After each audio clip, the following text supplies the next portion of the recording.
Being a woman in law enforcement isn't just about wearing the badge. It's about breaking barriers, leading with strength, and proving that courage has no gender.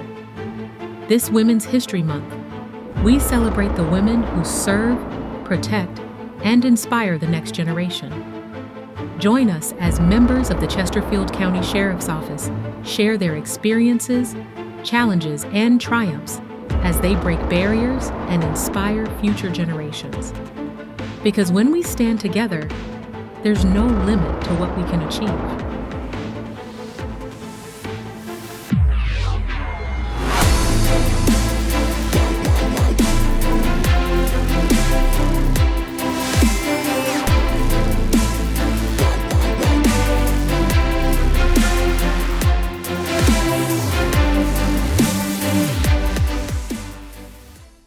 Hi, my name is Celeste Walters. I'm a retired deputy with the Sheriff's Office. I have a total of 36 years in law enforcement. Worked with several agencies prior to coming here. I started out in Department of Transportation. I'm originally from New York, and so it was like an easy transition. Wanting to always help people, to be a walking example, to be able to provide empathy and security at the same time kind of intrigued me. The type of training that I knew I would have to go through physically, mentally, inspired me. I loved the Sheriff's Office from day one. I've had several mentors before coming into law enforcement and after, male and females. After coming into the agency, Deputy Dismute and Deputy Winston and Bethune were a couple of the women that I worked with, and they instilled consistency and fairness, and I've always kept that. I have been in maybe 4 academies, and I was always the only woman. So it was difficult to share my experiences, who to go to. So I would go to family, call them up and express the things that I was going through, and so I got a lot of support from my family. There were many times when I had to prove myself, and I would just go in the corner and cry because I would never want anyone to see the emotional toll, because I was a single mom trying to be in a male-dominant field.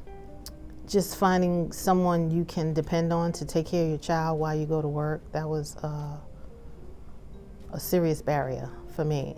But it has since gotten better. I remember even if you were to have a baby back in the day, they were only giving you like 6 weeks after childbirth.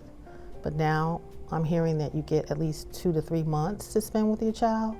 And not only does the mom get time off, but the dad is getting time off too, and so it has improved. It definitely has improved. So I was the first HARP female deputy. The sheriff just said, we're going to start this program, and I was like, okay. So that was crazy, but I did it because I knew it was necessary to get it done. It originally started because the sheriff noticed that the women were dope sick down in intake, and they were being sent off to Riverside, and he got tired of seeing that, and so he just decided he asked what he could do, and he just decided to just start a program. They said they were looking for a deputy that not only had who not only was security minded, but was also able to have empathy for people. And I didn't know this till after the fact. But I got a call if I would be interested to come over, and I did, because I was a bailiff at the time in courts. So I came over, and I think I stayed for about 5 years. Being a HARP deputy was my first exposure dealing with people with substance abuse, so I wasn't used to that. The dependency, and actually being taught that it is a disease, because they used to tease me all the time and say I was green because I wasn't aware that it was a disease. It wasn't a choice that people were making which is what I thought. I thought you can just stop, but it's not like that. It's a chemical inside the body that triggers them to want to have this urge to fill. HARP has taught me to be thankful. HARP taught me to live with more gratitude. HARP taught me to be graceful in decisions that I make because tomorrow is not promised. The sheriff's office, I noticed that he puts women out front. He puts them out front in, like at state fairs.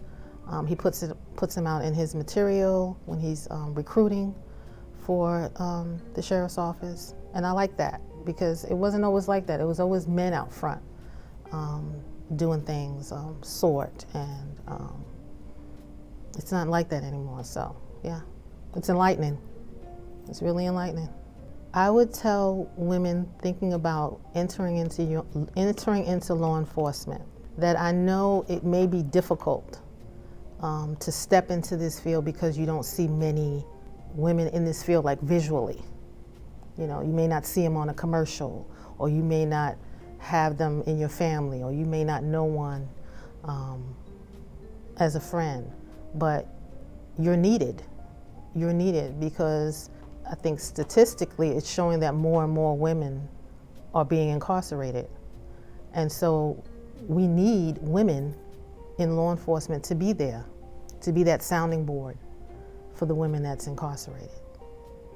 I do have a son currently, a deputy with the sheriff's office, and I try to be a walking example to show him that even though there may be times when I was unsure of what I was about to step into that day, I did it anyway. And I'm very proud of him for also taking the leap, because I know that we all have growth spurts and we all fear success, but you won't know about the success if you don't take the leap. And you can't just step 1 foot in and 1 foot out. You have to take a full leap, 2 feet, just jump in and do it.